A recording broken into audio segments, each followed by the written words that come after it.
जय माता दी, जय मां कामाख्या। Devradha trust Satyavani channel. हींग, जीरा, नमक, मिर्च, इनसे आप अपने ग्रह को कैसे नियंत्रित कर सकते हो और ये आपके जीवन में क्यों जरूरत पड़ती है। जैसे हींग है, हींग बुध ग्रह का प्रतिनिधित्व करती है क्योंकि यह वृक्ष का रस होता है और वृक्ष अधिकांशतः हरे होते हैं। तो हींग का नित्य प्रतिदिन सेवन करने से वात पित्त के रोग नियंत्रण हो जाते हैं। हींग पाचन शक्ति भी बढ़ाती है और जिसको क्रोध ज्यादा आता हो उनके लिए उनको हींग खाना ही खाना चाहिए, तो क्रोध की समस्या से भी निजात मिलती है। तो जिन मनुष्यों को क्रोध ज्यादा आता हो, यानी मंगल की वजह से क्रोध आता है, क्रोध जो है मंगल का प्रतीक होता है और क्रोध अंधा भी होता है, तो बुध को खाने से मंगल शांत हो जाता है। यानी हींग का सेवन करने से क्रोध शांत होता है। जिनको बहुत ज्यादा क्रोध आता है उनके खाने में रोजाना हींग का प्रयोग करना ही करना चाहिए। इसी प्रकार जो जीरा होता है वो राहु केतु को शो करता है। तो जिनका राहु केतु खराब हो तो जीरे का सेवन खाने से मनुष्य के दैनिक जीवन में सौहार्द व शांति बनी रहती है। इसलिए जीरे का प्रयोग करना चाहिए, क्योंकि जिंदगी में यदि शांति है तो सब कुछ है। इसलिए जीरा दही के साथ भी खाया जाता है, क्योंकि दही जो है शुक्र का प्रतीक होता है और दही के ऊपर पीसा हुआ जीरा खाने से शांति बनी रहती है। और जब शुक्र और राहु की युक्ति होती है तो मनुष्य का मन प्रफुल्लित रहता है।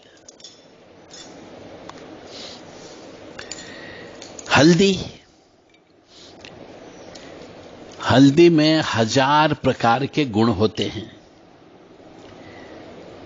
और हल्दी का खाना चाहिए जिससे बृहस्पति अच्छा होता है और हल्दी का दान भी देना चाहिए।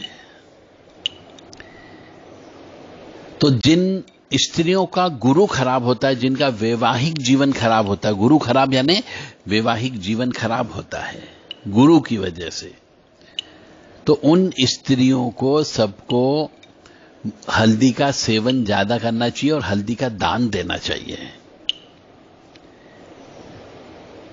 और यदि बीमारी है तो हल्दी बीमारियों को भी समाप्त करती है। हल्दी के गांठ को पीले धागे में बांधकर गुरुवार के दिन गले में धारण करने से गुरु अच्छा फल देने लगता है। जिनका विवाह नहीं हो रहा हो उन लड़कियों को भी यह हल्दी की गठान अपने गले में धारण करके रखना चाहिए।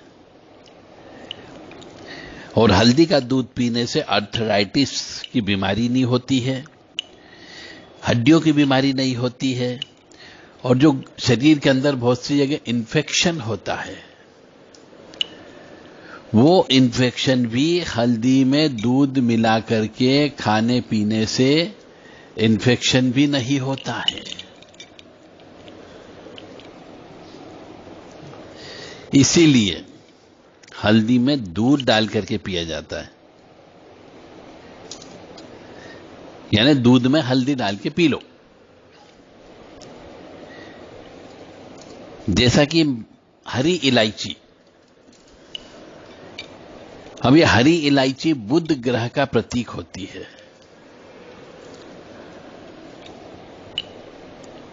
इससे बुध ग्रह मजबूत होता है।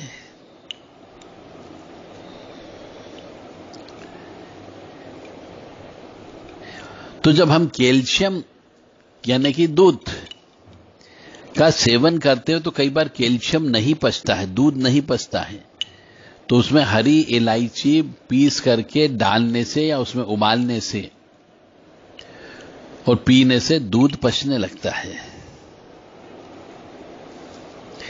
इसलिए मनुष्य को हरी इलायची का प्रयोग भी करना चाहिए, और खाने के बाद हरी इलायची इसीलिए खाई जाती है ताकि वो जो भोजन है वो पच जाए।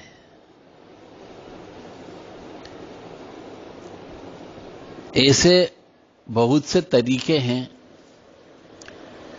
बेसन का प्रयोग करना चाहिए। जैसे गुरु ग्रह खराब हो तो मनुष्य को अपनी दाल में, सब्जी में बेसन का प्रयोग करना चाहिए, या बेसन के चीजें ज्यादा खाना चाहिए, जिससे गुरु ग्रह मजबूत हो जाता है।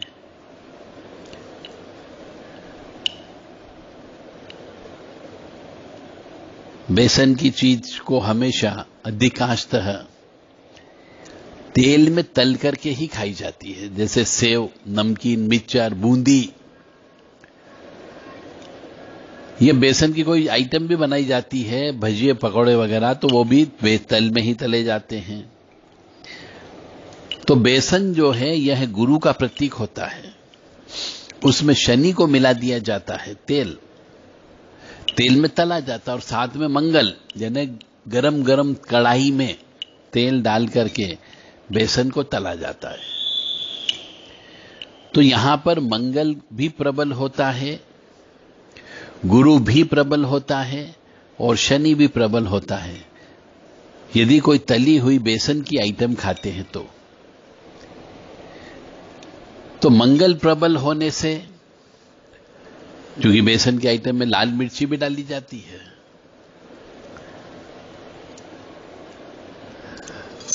मंगल शनि दोनों की युक्ति यदि हो जाती है तो यह मनुष्य के लिए बहुत फायदेमंद होती है। मंगल शनि को जब मिला दिया जाता है तो यह राहु को उच्च कर देती है, और जब राहु उच्च का हो जाता है तो वह अच्छा फल देने लगता है। इसलिए मंगल और शनि को मिलाकर के राहु को नियंत्रित किया जा सकता है।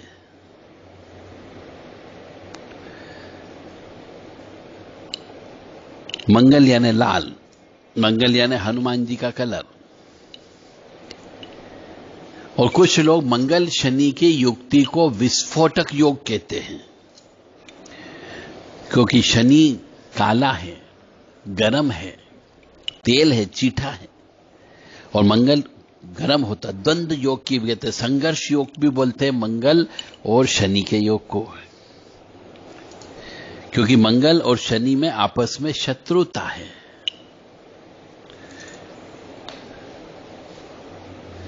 और जिस मनुष्य की कुंडली में मंगल शनि एक साथ बैठ जाता है या सप्तम भाव में बैठ गए तो जीवन में अनेक परेशानियां उत्पन्न करते हैं।